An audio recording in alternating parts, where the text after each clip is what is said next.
Hizbul Mujahideen group में एक नया सदस्य शामिल होता है। नाम इफ्तिखार भट्ट। वो आतंकियों को बताता है कि 3 साल पहले इंडियन आर्मी ने उसके भाई को मार दिया था और अब बदले की आग में जलकर वो उनके ग्रुप में शामिल होना चाहता है। लेकिन सवाल यह है, ये नया लड़का आखिर है कौन, कहां से आया, और इसकी आंखों में गुस्से से ज्यादा ये खामोशी क्यों है। 2 हफ्ते में वो उनके साथ खाने लगा, हंसने लगा, कहावे की चुस्कियां लेने लगा। पर आतंकियों को एक बात नहीं पता थी, जिसे वो अपना नया भर्ती समझ रहे थे। वो दरअसल एक ऐसा भारतीय शेर था जो दुश्मन के घर में घुसकर उन्हें उनकी ही मेज पर काटने आया था, और उसका असली नाम था मेजर मोहित शर्मा। आज हम आपको बताएंगे उस किरदार की कहानी जो कभी किताबों में नहीं लिखी गई, जो आधिकारिक फाइलों में भी नहीं मिलती, लेकिन दुश्मन की नींद आज भी उससे उड़ जाती है। साल 2003 से 2004, कश्मीर घाटी आतंक की आग में जल रही थी। हिजबुल मुजाहिद्दीन, लश्कर, जैश, ये सिर्फ नाम नहीं थे। ये वो साए थे जिनका डर हर दरवाजे पर दस्तक देता था। भारतीय सेना का सबसे बड़ा चैलेंज ये था कि दुश्मन दिख नहीं रहा था। वो कश्मीरी युवाओं की भीड़ में छुपा था, उनकी बोली बोलता था, उनके कपड़े पहनता था, और पाकिस्तान के आईएसआई कंट्रोल्ड नेटवर्क हर हफ्ते नए आतंकी भेज रहे थे। इंटरसेप्ट्स आते थे, पर ठिकाने बदल जाते थे। सूचना मिलती थी, पर दुश्मन मिलते नहीं थे। सेना के बड़े अधिकारियों ने महसूस किया, अगर इस नेटवर्क को खत्म करना है तो बाहरी ऑपरेशन नहीं, अंदर घुसकर करना पड़ेगा। और इस मिशन के लिए एक ऐसा ऑपरेटर चाहिए था जो सिर्फ बहादुर नहीं, बल्कि दुश्मन की तरह सोच भी सके। सिर्फ एक नाम सामने आया, कैप्टन मोहित शर्मा। 13 जनवरी 1978, हरियाणा का रोहतक। एक आम सा बच्चा, पर आंखों में बहुत बड़ा सपना। NDA, IMA, 5 Madras regiment. फिर आया वो दौर जिसे आर्मी में हेल वीक कहा जाता है, पैरा स्पेशल फोर्सेस का सिलेक्शन। सैकड़ों में से केवल 8 से 10 लोग पास होते हैं। हर 10 में से 9 टूट जाते हैं। लेकिन मोहित टूटने वाले नहीं थे। जंगल, पहाड़, रात की ठंड, 40 किलो का वजन, और बिना सोए 36 घंटे की मार्च, पर वो मुस्कुराते रहे, क्योंकि उनके दिमाग में एक ही बात थी, मुझे वहीं लड़ना है जहां देश को सबसे ज्यादा मेरी जरूरत है। और 2003 में वन पैरा एसएफ का बैच उनके कंधे पर आ चुका था। इस बैच का मतलब है, जब सब पीछे हट जाए तो ये आगे बढ़ते हैं। कश्मीर में आतंक एक नए स्तर पर पहुंच चुका था। अबू सब्जार और अब्बू तोरारा, दो नाम जिनका जिक्र घाटी में डर के साथ किया जाता था। इंटेलिजेंस एजेंसी ने प्रस्ताव रखा, एक भारतीय अधिकारी हिजबुल में घुसकर उनके सिस्टम को भीतर से तोड़े।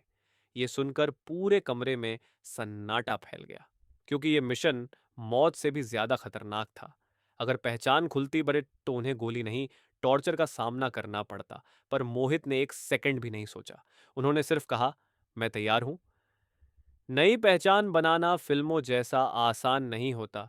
मोहित ने अपनी दाढ़ी बढ़ाई, बाल बढ़ाए, चाल बदली, बोलने का ढंग बदला। उन्होंने उर्दू सीखनी शुरू की, डोगरी के शब्द याद किए, कुरान की आयतें याद की। फिर पहना, स्थानीय मस्जिद जाने लगे। लोग उनसे पूछते, कौन हो, कहाँ से आए हो। मोहित का जवाब हमेशा एक था, मेरा भाई आर्मी ने मार दिया, अब मैं उसका बदला लूंगा। और इस झूठ को उन्होंने इतना सच बना दिया कि 2 महीने में ओवरग्राउंड वर्कर्स उन्हें हिजबुल तक ले गए। उस रात शोपियां की वादियों में कड़कड़ाती ठंड थी। एक छोटे कमरे में दो आतंकियों के बीच इफ्तिखार पहली बार बैठा था। कमांडर अबू तोरारा उसके चेहरे को देखता रहा, फिर बोला, तू आर्मी के खिलाफ वाकई लड़ सकता है। इफ्तिखार का चेहरा बिल्कुल शांत था। उसने कहा, आर्मी ने मेरा भाई मारा है, अब मेरी बारी है।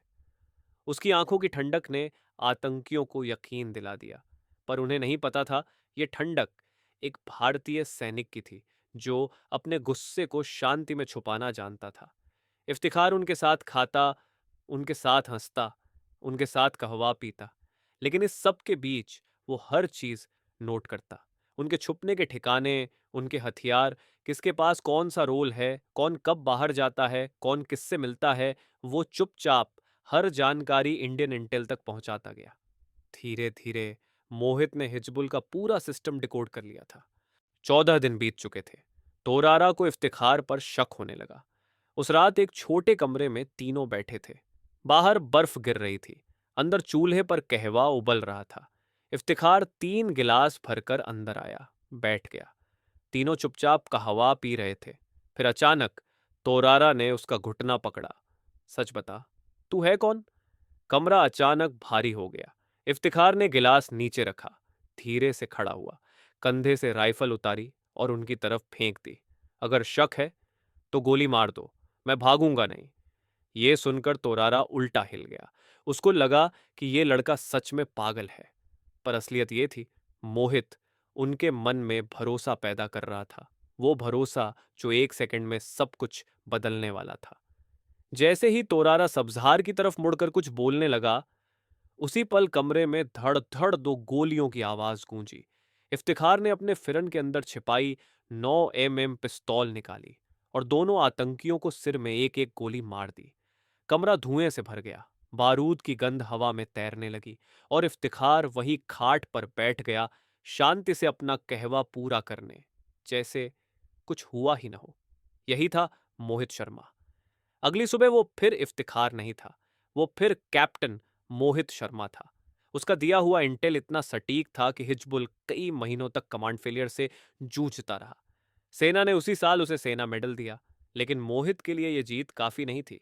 उसका कहना था, जब तक आतंक जिंदा है मेरा काम खत्म नहीं। 2008 कश्मीर में फिर हलचल बढ़ गई। एलओसी के पार से काफी प्रशिक्षित आतंकी हापुड़ा के जंगलों में घुस आए थे। ऊपर से आदेश आया, मोहित तुरंत लौटो। उन्होंने बिना एक पल गंवाए अपनी टीम तैयार की। 20 मार्च की रात उन्होंने कहा, कल सुबह हम निकलेंगे, ये लड़ाई लंबी होगी। 21 मार्च 2009 जंगल इतना घना था कि सूरज की रोशनी भी जमीन पर नहीं पहुंच पाती थी। मोहित ने टीम को 3 हिस्सों में बांटा। पहले 15 मिनट सब शांत थी, फिर अचानक चारों तरफ से फायरिंग शुरू हो गई। आतंकी पहले से घात लगाकर बैठे थे। मोहित ने चिल्लाकर कहा, कवर लो, मैं संभालता हूं। एक गोली उनके बांह में लगी, खून बहने लगा, पर वो चिल्लाए, मैं ठीक हूं, वापस मत आना। उन्होंने आगे बढ़कर दुश्मन पर अंधाधुंध फायर किया।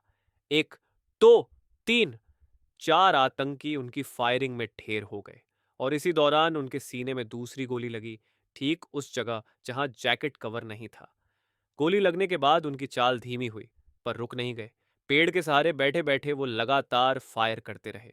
उन्होंने अपनी टीम से कहा, फायर बंद मत करना, ये आदेश है। उनकी आवाज धीमी हो रही थी, उनका शरीर खून से भीग चुका था, पर उनकी आंखों में एक ही बात थी, मेरी टीम सुरक्षित रहे। और कुछ देर बाद मोहित की बंदूक आखिरी बार नीचे गिर गई। 31 साल की उम्र, एक पूरा जीवन देश के नाम। उनकी टीम ने 17 आतंकियों को ढेर किया। राष्ट्र ने उनके बलिदान को सलाम करते हुए उन्हें मरणोपरांत अशोक चक्र दिया, देश का सर्वोच्च शांति काल गैलेंट्री अवार्ड। आज गाजियाबाद में उनके नाम पर सड़कें हैं, मेट्रो स्टेशन है और एक विशाल प्रतिमा है जो हर गुजरते व्यक्ति को बताती है कि हम चैन से इसीलिए सोते हैं क्योंकि मोहित जैसे योद्धा अपनी नींद कुर्बान कर देते हैं। इफ्तिखार भट्ट एक नाम नहीं था, वो एक मिशन था। एक मिशन जो दुनिया को दिखाता है कि भारतीय सेना में ऐसे सैनिक भी हैं जो अपनी पहचान तक छोड़ देते हैं ताकि देश सुरक्षित रहे। मेजर मोहित शर्मा सिर्फ एक सैनिक नहीं, भारत की रूह थे, और रूहें कभी मरती नहीं, बस कहानी बनकर हमेशा जिंदा रहती है। मिलते हैं अगली कहानी के साथ जल्दी ही। तब तक के लिए अलविदा।